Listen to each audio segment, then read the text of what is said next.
Welcome everybody to Tuesday Stall Talk. I'm your host, Kendra Dixon. You are in for an amazing day. If you are a horse-owning dog lover, today's your day at Stall Talk. I love doing Stall Talk every Tuesday at noon. We are on episode 19. Today's show is brought to us by lifeenthusiast.com for all of your question marks about your health. If you know you're not feeling your best, I would definitely recommend you look up our co-host, Martin Patella. We're going to drop a link in this stream so that you can find access to his website. He has an amazing diagnostic tool where he can help you really get to the root reasons of why you don't feel your best. And he's all about health and nutrition. All right, so I have a story to tell. Story time at Stall Talk. We did a small group clinic over the weekend, and it was limited to only 5 riders. We started allowing people to drive in late on Thursday.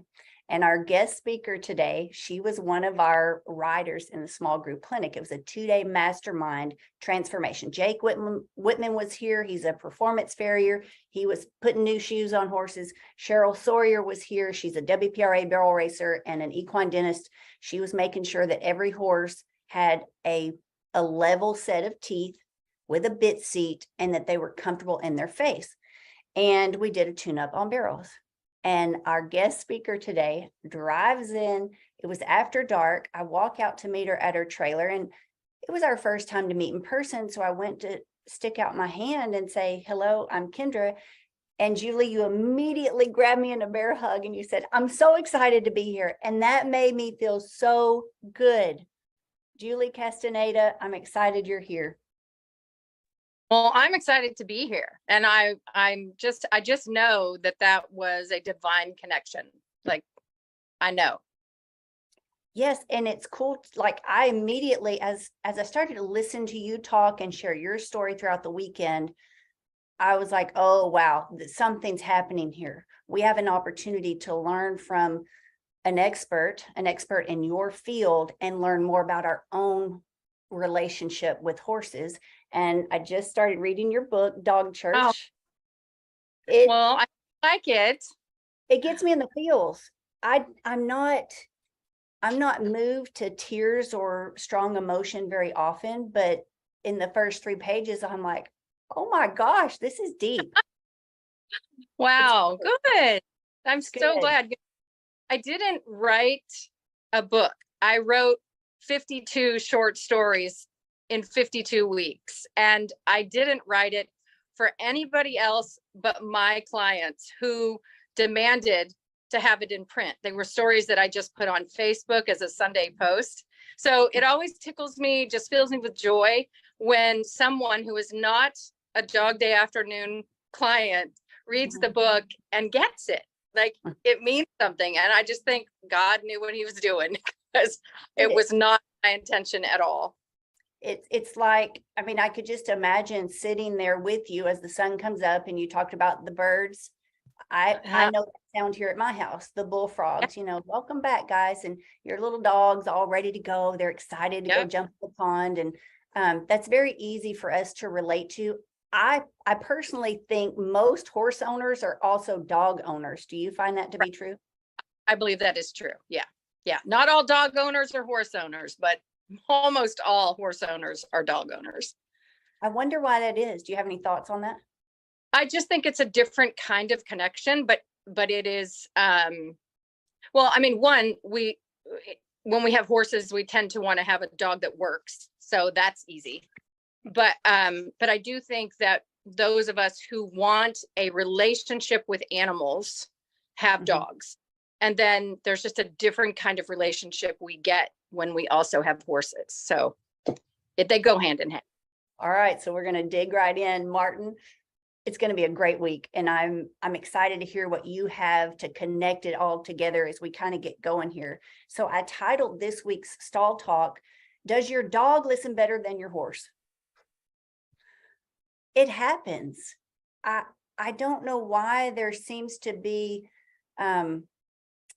a stigma around training And it seems like even with parenting, there's kind of a soft parenting trend these days. And I certainly see it with horses. And it was interesting watching the dynamics over the weekend, even in our small group, just establishing some respect on the ground with the horse through posture and through body language.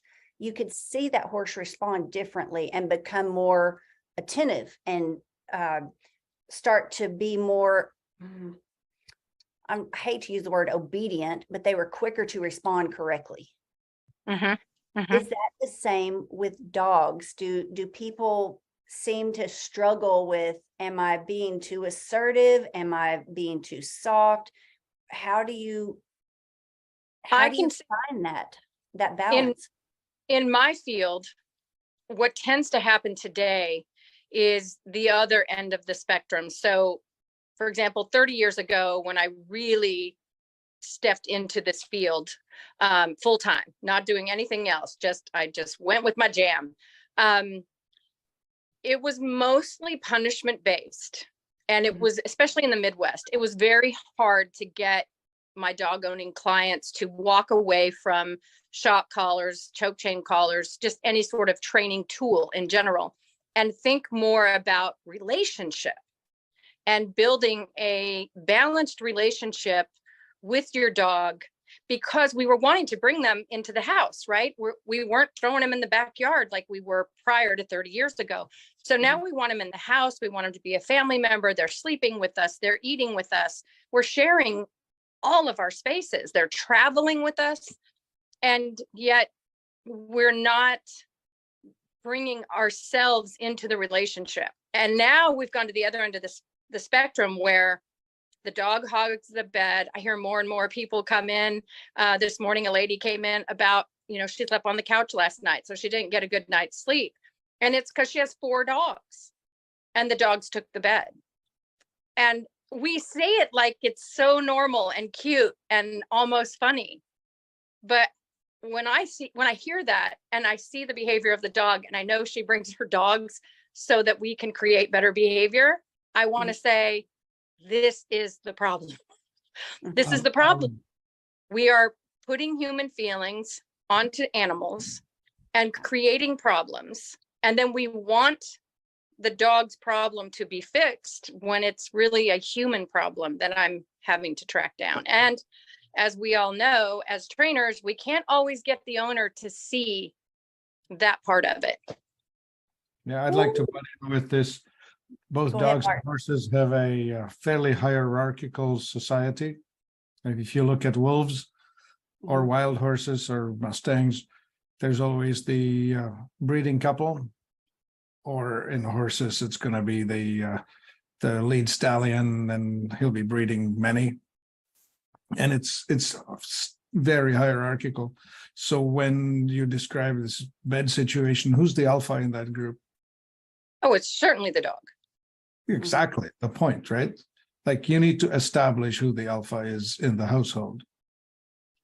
Definitely, we need to have boundaries. And I think that's true in all of our relationships. And this past weekend with Kendra, it just became very evident looking at it through my dog trainer's lens and the relationships, including myself. Kendra was calling me out on things and I'm thinking, I know better than this.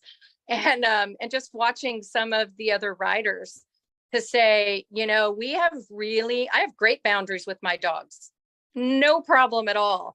But I realized, wow, I really don't set clear communication with my horse. And I changed. I was able to see it for my own self and make the appropriate changes that I needed to make. You're hitting really strong bullseyes, and we're 10 minutes in. So we have an opportunity to really help educate people and explain and give them permission and support through Stall High, through our online clinics, our online mentor program, when we have an opportunity to have an event. So you said something which is just what we battle with every day. We assign human feelings onto an animal, our horse, because we love them. And what you said about 30 years ago, the shift, that's definitely happened in the horse world. because 30 years ago we didn't have all this fancy stuff, and now we're dressing dogs and pushing them in strollers, and we have, you know, fancy clothes for our horses and therapies and this and that, and that's great. But like you said, we projected our emotion onto it, and I really don't think that's fair. We personally, when we do that and we don't communicate the relationship efficiently, effectively, and what we need from the relationship, it is not the horse's fault. And we cannot feel bad when they're not able to follow the instruction. When they're not able to perform as we expect, we have to take responsibility that there was something missing. It's Correct. not anything is wrong per se, but something is missing in our relationship and in the communication that we need to go back, locate it. And then I think people do need support. There seems to be a stigma around assertive training. Yeah, I think it's that we need a bigger toolbox, right? In dog training, we've done a great job of, in my toolbox, I have not thrown away the need for a shock collar or prong collar or any training tool. They're all in my box. I can pull one out anytime I need to. I think where punishment gets us in trouble is when we repeat a punishment over and over again, expecting that different result, and we don't get it. And when you do that, it's abuse. But to make a strong correction that lets our horse know, not now, that doesn't happen, then it's done. And you don't have to just beat on them or, you know, just back them off. It's like, do it and get it done and be consistent from that point on. And they want a leader. And I tell my clients, she'll say, I love my dogs. I just love them. And I'm like, you're going to love them to death. And what I mean by that is you're going to end up with a dog that's so terrible. You're going to take it to the shelter and it's not going to be adoptable. And therefore it's going to be euthanized. But it was born genetically ready for some type of job. And somewhere along the way, we made it complicated. And when we do that, there's only one suffering there, and that's the dog. I preach, lady. I 100% agree. I've been saying at Stall High the past couple of years, riders, horse owners, trainers, even pro trainers seem to be talking out of both sides of their mouth. I love my horse. I love my horse. I buy him all the great things. He has the best feed and shavings and a pretty trailer and all this great stuff so he doesn't hurt. All the while, if we could poll and ask that horse if they could speak English, the horses don't feel loved. That's not really what they want. They would rather have release and relief, and they would rather have a clear communication and a clear relationship. I think it's contradictory to say we love our horse, but our hands are abusive. And a lot of people, what I consider abuse, the rest of the world, horse world, seems to applaud. You know, what's funny though, when you bring in that word love, we don't even know what that is. So many of us are in toxic relationships that are not love. They're codependent emotionally, they're abusive and toxic. And you know, that can be a pattern in someone's life. Unless you get in there and you start digging deep within yourself, you're going to take that with you. So I have a lot of childhood trauma growing up with a narcissistic parent. And it's work that I have had to do since I was 17 years old, working through all of that. But I still have a tendency to want to carry some of those things into the next relationship instead of like putting my needs on that. Right. So we hear writers talk about, you know, he's so sweet and he's so charming and I just love him. Well, we could say that about a toxic relationship with a human, with a partner. They tend to be very charming, right? The abuser tends to be charming. We want to hide the behavior and make excuses for it. So we don't come clean with it. And we make excuses. Well, he's just this. In dogs, it's, well, he was traumatized. I think he was dumped. And I can't this or that. And it's like, okay, he's in the best possible place he could be right now. He's no longer dumped. He's no longer abused. That's in the past. And your dog has moved forward. You're stuck in his past and you weren't even there. Oh right? my gosh. This is so strong. People say this all the time. I hear it over and over and over. He was abused. Oh, this horse was abused. Yep. You know what?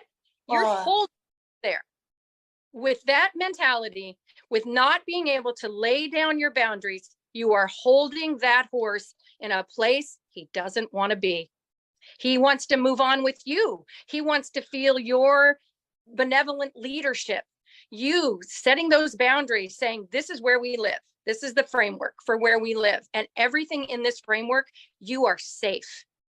Your job is to help me do, whatever your job is, but also to keep me safe. We're going to keep each other safe. But you got to have the boundaries. Same as like my girls going into relationships, they're getting married.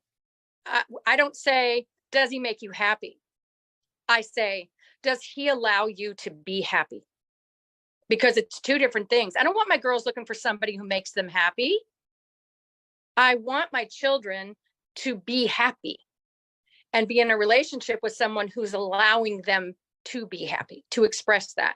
And so when you take that to your barn and you think about your horses, it's like, you want to be happy. Don't put the responsibility of your happiness on a horse or a dog. Rewind, say that again. Don't put your need for happiness on a horse or a dog. That is a heavy responsibility for a human to take on, let alone an animal who doesn't understand your language. But we do it all the time. We go out there with whatever. And, we were talking, excuse me, over the weekend about dogs will take on, they're very good at it. They will take on your emotion and it almost doesn't affect them. I mean, not every dog, because not every dog's designed to be a therapy dog, a seeing eye dog, or an assistance dog, but they are very good at taking that on and you'll never see it again. They will come and sit by you and you can cry your tears. And when you're done crying, that dog is ready to take ball. Like he's ready to go do whatever. You can come home from a horrible day at work and your dog doesn't say, whoa, hold on. Don't bring that energy over here. No, he's just happy to see you. He'll take you in whatever frame of mind you're in. But your horse goes, hold on. We have something going on here that, I don't want. You need to fix that. And that's why they make great therapy type animals. When we do equine assisted therapy, the horse isn't going to swallow that.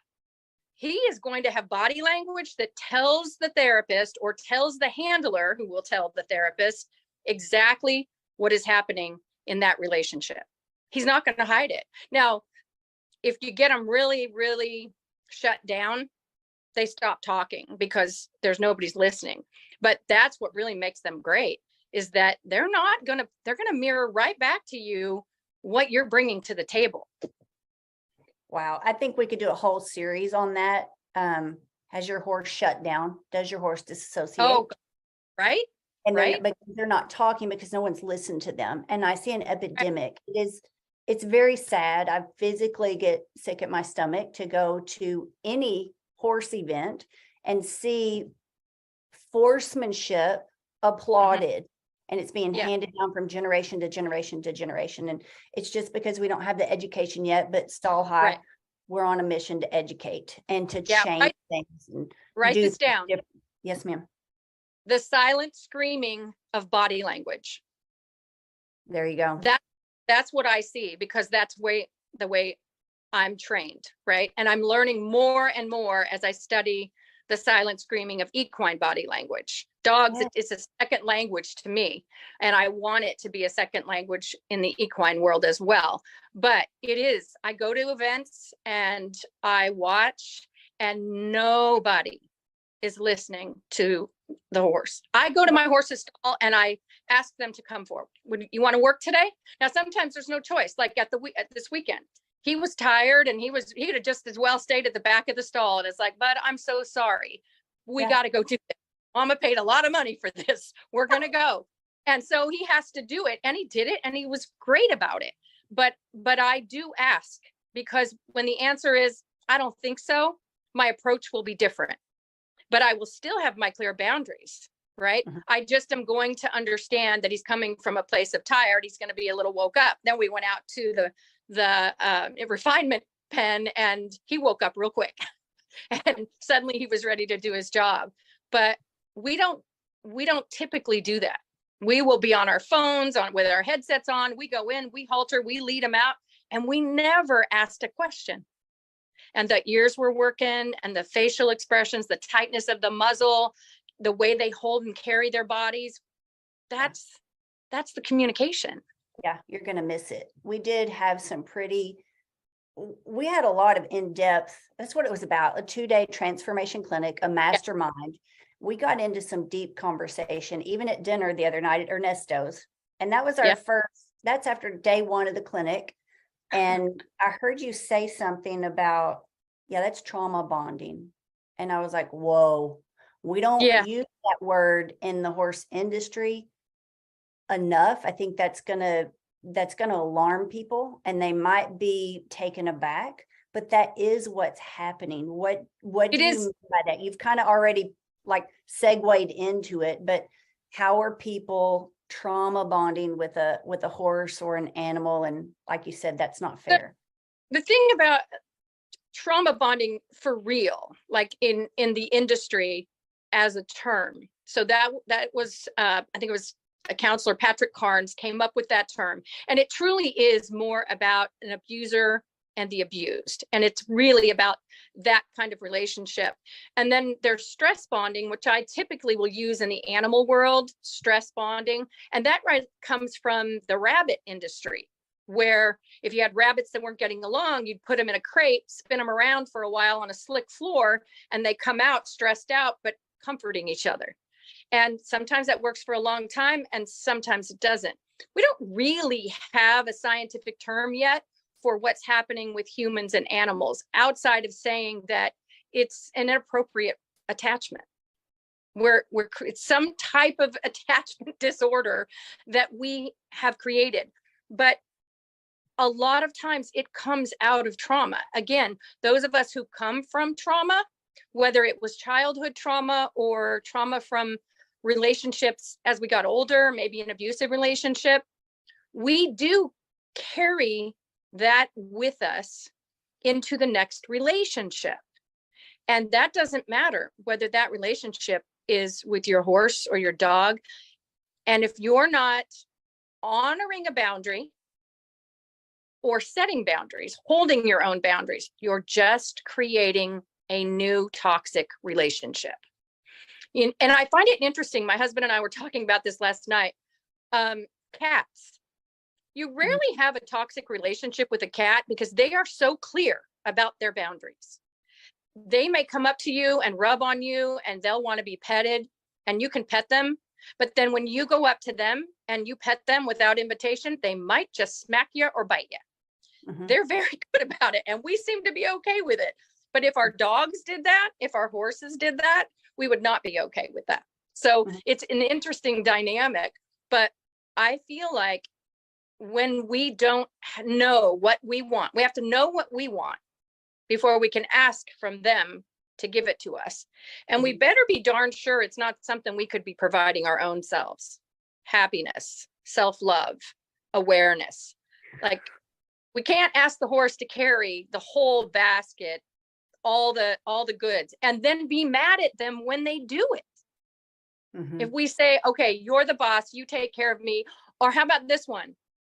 You saved my life. I hear that all the time. This dog or this horse saved my life. Now, in some cases, that's true, right? Like the horse literally saved your life, and that's awesome. But the emotional saving of a life, he gave me something to live for. You have put a lot of sticky, icky, human uck on your horse. So that's a red flag. That person in inner healing needs more education, support. That's look in. Okay. You said something the other day that I've not heard said before. You said that horses mirror and dogs. Absorb. Dogs absorb it. They just take it on, and not in a toxic way. Like, that's why they're so great for PTSD and just people with emotional trauma. Dogs are great support. They really don't have a problem with all of our weird emotions, outside of when your behavior changes, their behavior changes. So it is bad for dogs in terms of you letting them get away with everything because you love them so much. That creates a over the bed. But just in terms of emotion, you can go cry on your dog every single day and he will still just want to be with you. But and he'll, of course, not like that. So over the past many years, I have a friend named Kelly Scriver, and she is the first friend who cared enough, and she has the education and the professional training as a equine professional. Okay, with every equine therapy license you can get behind your name, that lady's got it. So when she first started introducing that my horses were mirroring something going on in me, in my mind, in my body, in my spirit, that I didn't want to talk about. I had repressed it. I don't want to talk about money right now. I don't want to talk about how I'm not organized. I don't want to talk about how I'm in such hot pursuit of my goal that I'm not spending enough time, quality time with my daughter. But a horse will call you out for that. Right. That's right. And we think, well, this horse just won't get in the trailer. What is wrong? That's right. We want to blame the horse for all of it. And it's like, but you're not fixing the true root. And it's us. Yeah, absolutely us. And that's what I love about them. That's why they make great, they do great work in the prison system with rehabilitating people, because a dog won't tell on you.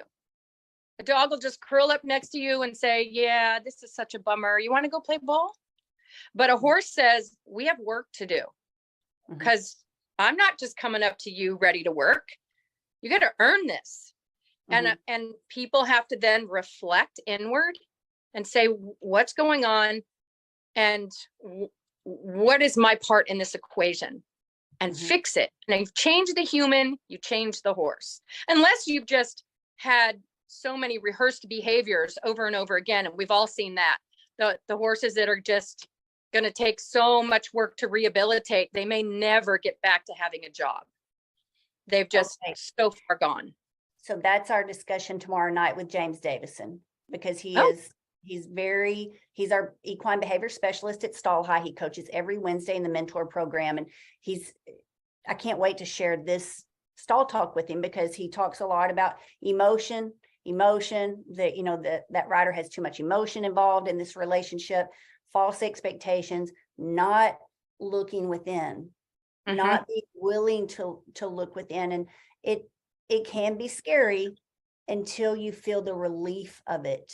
And when you get that connection and you see the reward of the relationship, that's when it's okay. It's okay not to know everything. It's okay to make mistakes. It's okay to say, I could use some help. Yes. Yeah, I think we forget as people that we can go through whatever we're going through, but also feel differently about it. That whatever you naturally feel about a circumstance, you're not stuck with that. There's a huge gamut of emotions, right? And when I find myself, especially if I'm getting frustrated with an employee or really anything, I will ask myself, wait, is it possible I could feel anything else besides frustrated? Anything different?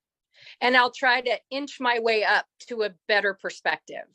But I just gotta, but if we just think we are the emotion, instead of we are not the emotion, we are the feeler of the emotion, then we can start to change. But if we're just mad and we're just gonna be mad and we're gonna go out to the barn and spend time by ourselves with our horse because we're just mad, it's like, you can still have the circumstance that caused you to be angry, but could you feel different? Can you let the anger go Yes. and find a way around it? And that's where that support and that coaching is so important. And if you can't do it for yourself, if you are not at a place where you're willing to do it for yourself, do you truly love your horse? Is your horse worth it? Will you do it for your horse? Will you look within, take responsibility, and educate yourself just so that your horse can have a better quality of life? Yeah, I think that should be another clinic that you do, like another mastermind. It's bring your horse, but we're going to work on ourselves. That's good.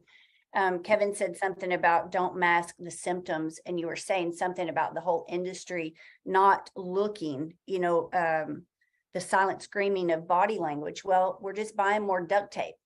We're putting bonnets on them, brain chains and bonnets, and a tighter hand. Let me just hold him a little more. Let me shape him a little more going into this first barrel. Let me finish this turn for him. It's just it's another piece of duct tape. It's another piece of duct tape. It's another piece of duct tape. It's another straitjacket. It's another pair of handcuffs. It's just constantly limiting that horse's natural range of motion and mentally bigger. Unhealthy. Yeah. Well, think about the gal that didn't make it all the way through the weekend with her horse, and how, that was really hard for her to, she just has so many layers piled up on top of what she's dealing with. But she looks at her horse and she has these problems, and it's this cycle of, she's walking on eggshells like we would in a toxic relationship, right? She's walking on eggshells. He doesn't want to go to the right. That's okay. That's all right. We're going to go to the left right now. And then all of a sudden there's an incident, and now she's really dealing with the problem. And then she'll get back in line again, and there'll come this quiet time before the next storm where you think everything's going okay, and then you start to feel it, that tension, and you start walking on eggshells again. And it's just this cycle that we go through over and over again, repeating it. And it's those quiet times where we build the, oh my gosh, I love him so much, and then we that he's so pretty, and he sniffs my hair, and he just makes me feel loved sometimes. Now, Punk Carter has a famous line, and he has said it so many times over the years. I've heard him say this, and it's good words of wisdom from Punk Carter. A horse will mistake your kindness for weakness and all over you. Yep. I believe that. And I also think that we think the sniffing us means one thing in what it's like when my husband comes up and sniffs my neck and chills run down my back, and he goes, "What are you wearing?" Right? That's not what my horse is saying when he comes into my space and smells me. That's not, there's a boundary that he crossed, and he needs to back out of that boundary. And we talked about that with my horse on Saturday, and it's like, oh my gosh, I did the thing. And so I had to get him out of my space, and had to walk around with a strong presence that day. Yes, it's an energy. It's a posture. It's an expectation. Matt said in class last night, when he is talking to his child, encouraging him before a ball game, he's going to get down close and talk to him in a soft voice. When that kid's in trouble, Matt's posture changes. He's going to stand up straight, and his voice elevates a little bit, and listen, son, we're going to have a talk. Very clear body language to go with the communication, and horses rely on our body language. Yep. And they rely on us to understand theirs. We cannot have one-sided communication. It has to flow. And that's where we need more education about body language and what our horses are trying to tell us. It doesn't mean like my horse saying, "No, thanks, I don't want to work today. I'm really tired. It was a long trip, and Friday was a big deal. And wow, I had my teeth, and I'm not feeling it today." It's like, okay, I hear you, but we still got to go through it. But, I think a lot of times we go, "Oh, he doesn't want to."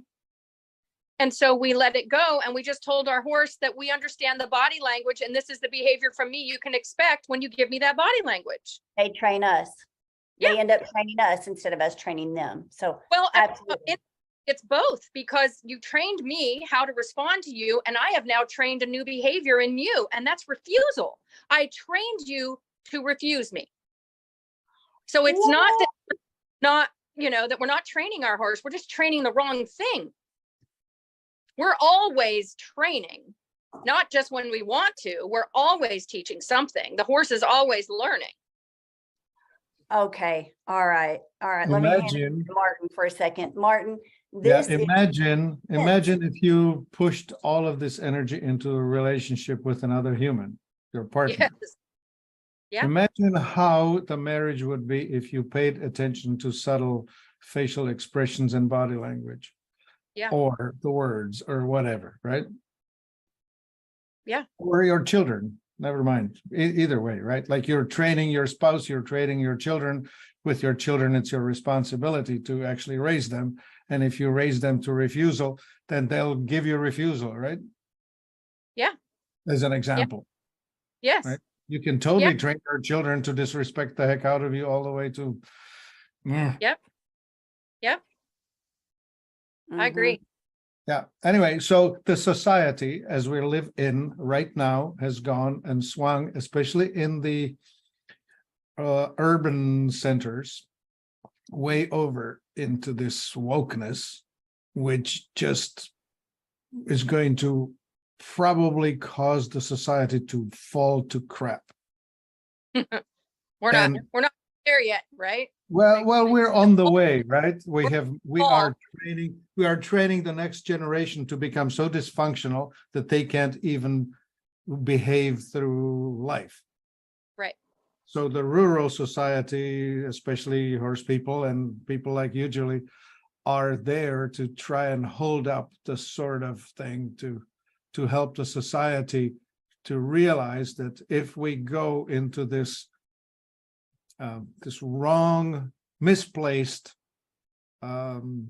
kindness, right? That's what I would call it, misplaced kindness. It actually breeds dysfunction. That's very well said. I'm taking notes.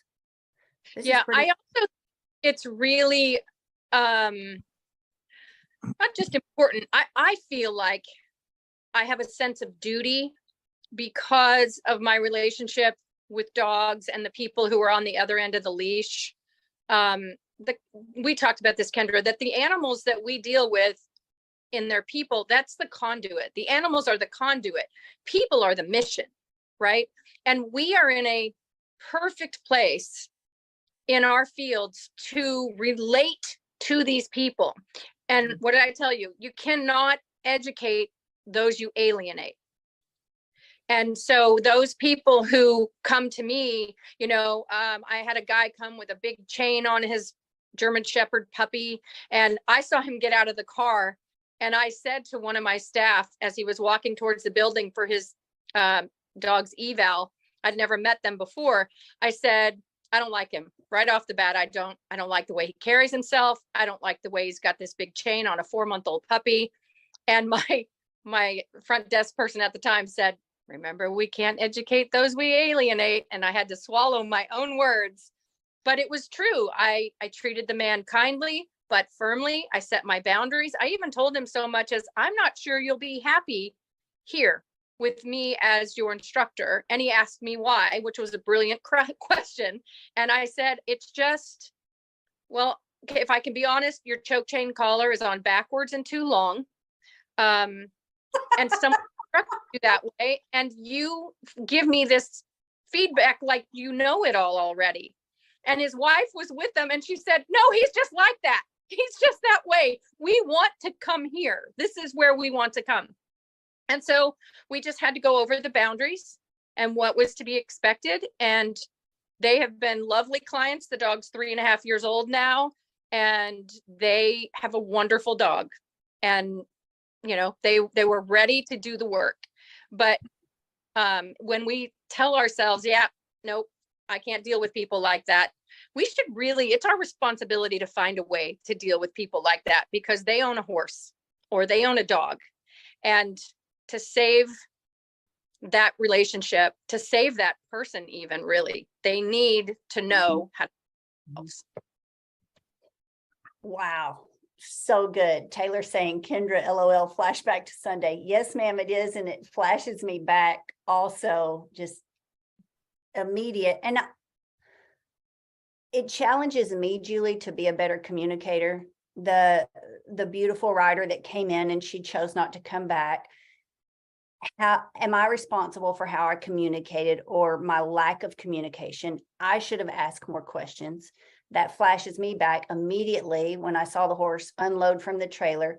He was real high and mighty and watchy and looking, and basically instead of her leading him to the barn, he led her. So walking in front, head very high, and instead of a stud chain on him properly, the lead rope was looped through on his nose. And just like that choke chain being on backwards and too long, that's what I'm thinking, like that is not even effective. And if you have to use it, it's just going to choke him down, but it's going to take a minute to do that. And by the time that plan is even effective, it's too late. He's already kicked somebody in the head or run over you. And stepped on your toes, broken your toes or your nose. And it's very delayed communication and not effective. So see, I was already adding things up. Should I have said something before I got my baseline done? But that was my first impression. Well, I don't disagree. I want to defend the horse correctly just for a second, because when he came off the trailer and he was the way he was, he's been trained to be that way. He's not just being that way. This is their relationship. This is all about who they are as a couple. He leads the way. Now, let me tell you, he doesn't want that job. She's just not doing it. So he's saying, look, if you're not going to do it, I guess I'll do it, but I'm terrified. I don't know. If you don't know, how am I supposed to know? And then on top of that, if she's nervous coming in because it's a new place and all of that, well, then he's like, and not only that, something is going to come out of the corner and kill us. I can tell because you're nervous. And so this poor horse has rehearsed this behavior time and time again. It is in his mind, it is the only thing that keeps him safe, because she doesn't keep him safe. Her relationship with him doesn't breathe out safety and security for him. There are no boundaries. He's just got to make this work for himself. And she is making excuses for her horse. So I'm curious, guys, if you are watching on a live stream, maybe you're watching on YouTube right now or TikTok or one of our Facebook channels, or maybe you're catching this as a replay at some point in time, and you're starting to look in the mirror and you're starting to say, wait a minute, is that me I'm looking at? Is she talking about me? Does that describe your horse? Because there's an epidemic happening. This is not a single isolated event. It happens at every horse event you're going to go to, even at the professional level. So if that is you and you're ready to look, you're ready for support, you're ready for someone to explain to you, if that's not working, how do you communicate so that it is successful and respectful? I want you to be safe. I want your horse to be safe. Like you mentioned earlier, Julie, that you literally are loving your dog to death. I've seen it happen generation after generation after generation in the horse industry. People get a horse that's fancy on paper. He's pretty. There's all this potential and promise. Things go poorly. And when their child is in a hospital bed and that horse is irreparable, the horse goes to the pack. Yep. And that's not fair. You have to understand from the get-go, please get training before you take on more than you're educated or experienced to handle. Yeah. It sounds good on paper. Like buy this one fancy horse one time and you won't have to buy another one for 15 years, when there might need to be 5 horses in that 15 or 15 horses in that 15-year stretch to learn from different levels. You have to love them enough to lead them. It can't just be love. You have to love them enough to lead them. That's the true love, is that I'm going to learn all I can. And you know what?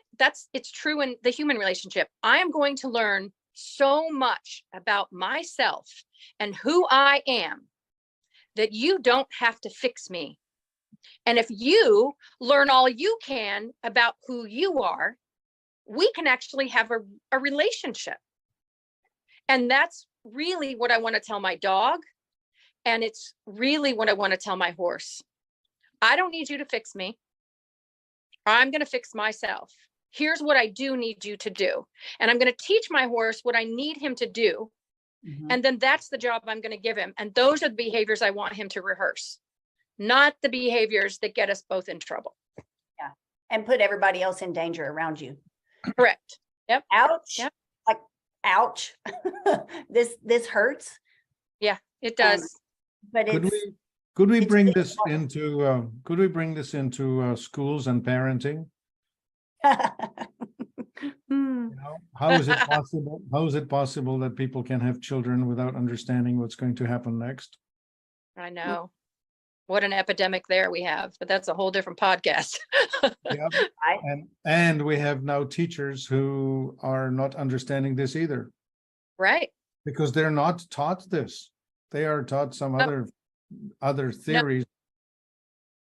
I struggled in school because at the time I was not diagnosed, but I was colorblind. And so I really struggled with artsy kindergarten learning, like posters on the wall when you've got a green A on a red background and I don't see what you're talking about. So I think I'm stupid. And as I grew up, simply a teacher rolling their eyes or making a sigh when I'm asking a question was enough to shut me up and never speak again in class. And I struggled all through my education, finding my support at the animal shelter. I loved volunteering there. I would skip school so I could go to the shelter.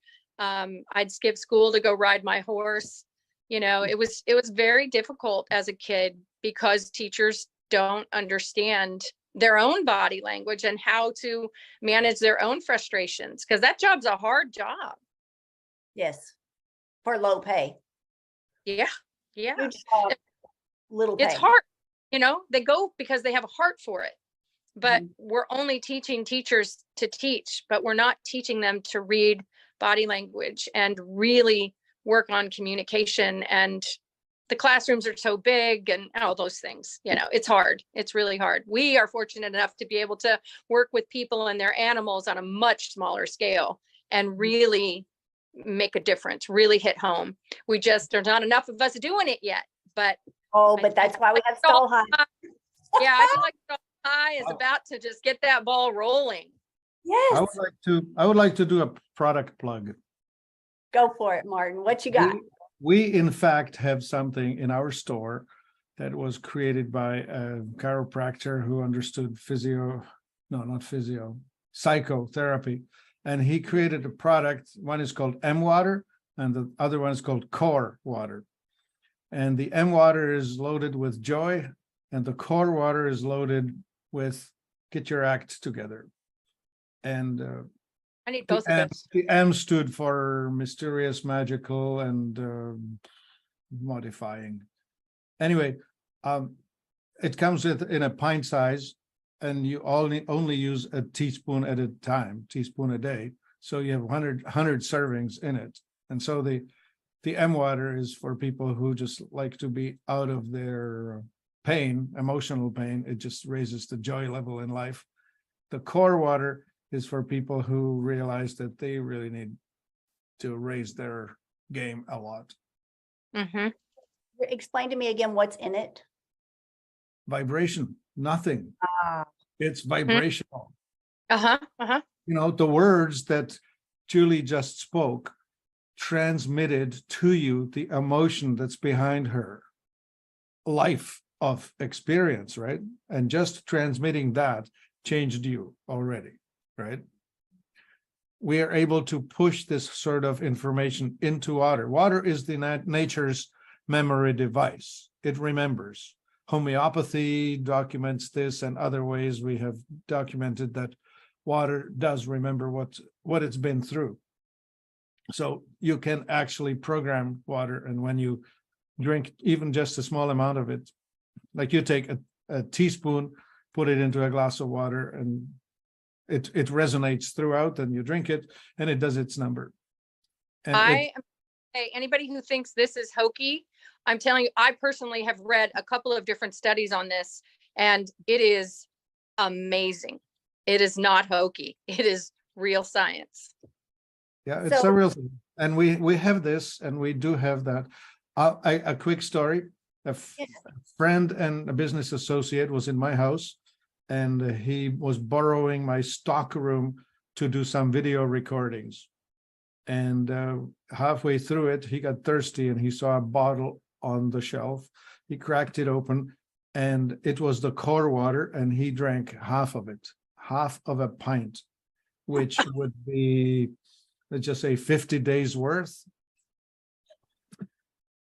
In the next 3 weeks, his dysfunctional relationship with the female ended. His children, his estranged son relationship repaired. He changed his diet, and he decided to move. All of that. Wow. Because this stuff will hand you your thing on a silver platter. Mm-hmm. Well, and it does sound really weird. Now, I followed some TikTok things last year talking about the power of water, how it absorbs things. And, it's, I don't, there are things I don't understand. There are things that I can't explain. Okay. I am a Christ believing Christian. Sure. Holy water. Try that. Well, Yeah. I still respect, like, God made science. This is his earth. This is his creation. Other Perfect. people do take credit for it. And there are some things that are not taught or explained in a traditional, certainly a Southern Baptist environment that I was raised in. So my TikToks that I was watching talked about having a glass of water near you when you are doing your prayer journal, or when you're reading Bible verses, or when you're making declarations and decreeing things that are positive, that it will positively charge that water. Well, I'm not an idiot to that. So I'm like, well, I'm curious. Yeah, I definitely want to know more Well, about let that. me say it this way. Whatever you pray over will benefit from that. Yep. And Yep. if you pray over a dog, he'll benefit, and the glass of water will benefit, and the horse will benefit. I don't care. Your sister will benefit if you pray over that. Martin, how do we get in touch with your product? There's a link. Lori is going to post a link Okay, to great. life-enthusiast.com. It should come through Stall High, and you can certainly find my phone number there, and you can certainly phone me and talk to me about life and other things. We do have an entire category dealing with these subtle vibrational things. Awesome. We don't Love talk that. about enough in the horse world. In any aspect, we're not talking about vibration and energy and motion and all of those things. Like, I'm so excited to even hear someone else. I felt like I could come out of the closet about what I believe. Yes, and you were here the other night, and you were like, I've been told so many times that I was doing things wrong. And Kendra, Yeah. you said I have good hands, and you said, I found my people. And I was like, yeah, hon, you did. Welcome home. Yeah, that was the first thing I said. And even at Pilates last night, she said, well, how did it go? I said, she says I have good hands. I just need to work on my hinge. Wow. Yeah. So Yeah. good. Kendra, give your horse some of that water before you run. Well, Kevin, okay. If Martin is saying I can take a small amount, I'm wondering if I could just put it in a syringe and put it in her mouth. I bet if you put it out, you change your. Oh, hey, listen, we sell devices. I mean, I have a very tiny of it right here in this glass. We talk about those. This is the tiny thing I call the crystal pearl. We have them in a bigger size called crystal cupcake. You can put that into the horse's trough, and it'll structure the water. and What? it will, oh, one second. It'll filter the bad stuff out. Here is a stack of things. The cupcakes on the bottom, the pearls, we have 3 sizes, large, medium, and small. Mhm. And it's all here. We sell them either separate or in all this one piece. This is a thingy that we call the receiver, which it just resonates happy vibes. So I have that sitting just over my windowsill. And anyway, that stuff, when put in water, will act as an eraser of badness. It will release the distortions. You know, the opposite of the prayer is, I don't know. I mean, ultimately it's evil, right? But even at a smaller dose, it still is destructive. Mm-hmm. And we can release all of that, erase it. I'll give you an example like this. Nice white wall, the side of a building. Some idiot comes to it with a bunch of spray cans and makes a real mess of it. Now you have an ugly graffiti on the wall that just makes you feel like, ugh, just, I don't know, I don't want to throw heavy emotions on it, but it's just the building has been raped. Mm-hmm. And so these things are erasers.